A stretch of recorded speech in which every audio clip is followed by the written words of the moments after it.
Well, March is Women's History Month, and the House of Representatives, led by Democrats, is spotlighting women's issues this week. They've passed two bills, one aimed at protecting women from domestic violence.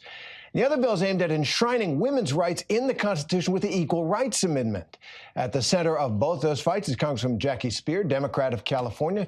Congressman Speier, thanks very much for joining us. My pleasure. And my first question, why now? Neither of these subjects are new. Is there something you sense in this moment, in the midst of the pandemic or the shifting political landscape here, that makes you believe there's an appetite for addressing these issues? Well, first of all, the ERA was first introduced in 1923. Alice Paul was responsible for that.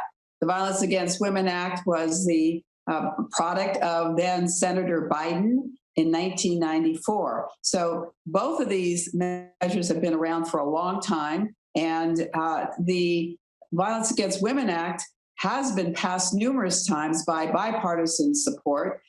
We have attempted to amend it to make it stronger and have always come up against a brick wall. When a former significant partner has been stalking you and you have a temporary restraining order against them, they should not be able to have a gun.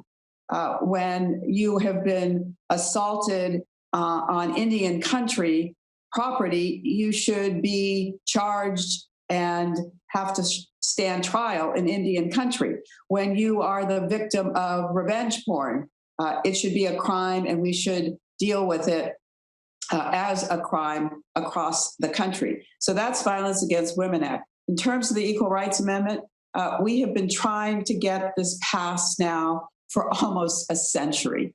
And it has passed now 38 states. This particular resolution strikes what was a paternalistic deadline placed in the original Equal Rights Amendment in the preamble.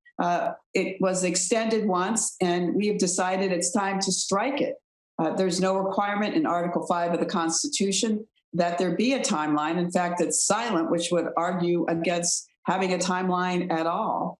And it is high time that we protect women and not have them be forced to go through the legal process all the way to the Supreme Court, and then sometimes not even succeed there because the baseline for discrimination based on sex has to also show that you intended to be discriminatory based on sex, whereas with racial discrimination, you don't have to show intention. If in fact it's racial discrimination, it's a crime or it's a violation, and there's compensation for the victim. So we're very enthusiastic and feel the time has come. 99% of the population is with us on both those issues. I think something like 94% of young voters are supportive of it. Most people think it's already in the Constitution. And as Antonin Scalia once said, certainly there's nothing in the Constitution that requires discrimination based on sex. The only question is, does it prohibit it? It does not. So even the late Antonin Scalia realized that there was a vacuum as it dealt with sex discrimination. And Congressman, on the Violence Against Women Act, it did get some bipartisan support in the House, but it faces Republican opposition in the Senate. And one reason it didn't make it to the Senate floor in the last Congress are the gun provisions included in it. The NRA has come out against it. The bill bans someone who has domestic abuse or stalking misdemeanor convictions from possessing a gun. It also closes the so-called boyfriend loophole to include dating partners and some existing gun restrictions. Would you consider dropping those restrictions to get this bill passed? No. Tell me why. They're really quite fundamental. I mean, think about it. If you've had a dating relationship who has now become a stalker because you've broken off the relationship, why should that person have a gun? If you have committed domestic violence, why should you be allowed to have a gun during the period of time when it's believed that you could be placing the partner at risk? So this is about safety for women. And if you are a bad actor, if you have tried to assault a woman, if you have stalked a woman, then you are acting in a manner that is not consistent with good behavior, which would then allow you to have a gun. we're only trying to take care of those that are outliers, bad actors. And this law, as you said, originally sponsored by then Senator Joe Biden back in the 90s, renewed subsequently, lapsed in 2018. What's changed in this country, and what practical effect has the lapse in this law had?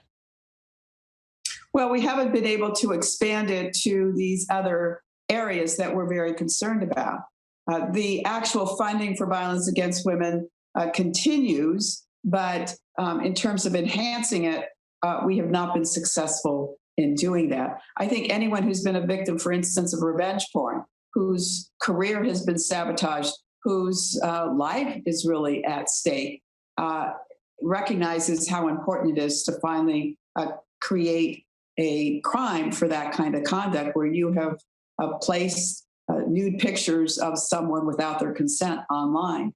So all of these, laws have to evolve, and a law that was passed in 1994 is important, but lots of new conduct has really required us to take responsibility for making sure that that conduct holds people accountable. And Congresswoman, we've heard, Senator Lisa Murkowski is trying to rally some Republicans in the Senate to support moving the deadline that's currently blocking the ERA. But many have voiced concerns, saying Congress doesn't have the ability to move that deadline. What do you think about that? Well, that's absolutely false. Congress is the one authority that does have the ability to create a deadline, strike a deadline. It is a prerogative of Congress to first initiate an amendment and to pass it by 2/3 vote and then have it ratified by 3/4 of the states. That has taken place. Since this language appears in the preamble, since it was frankly put into the amendment as a poison pill by then Congressman and Chair of the Judiciary Committee, Emanuel Sellers, who frankly got his just desserts after doing that because he was defeated by then Congresswoman Elizabeth Holtzman, you could appreciate that it was, in fact, an add-on. It can be taken out, and that's what we've done. All right, Congresswoman Jackie Speier, we appreciate your time today. Thank you. Thank you. Hi, everyone. George Stephanopoulos here. Thanks for checking out the ABC News YouTube channel. If you'd like to get more videos, show highlights, and watch live event coverage, click on the right over here to subscribe to our channel. And don't forget to download the ABC News app for breaking news alerts. Thanks for watching.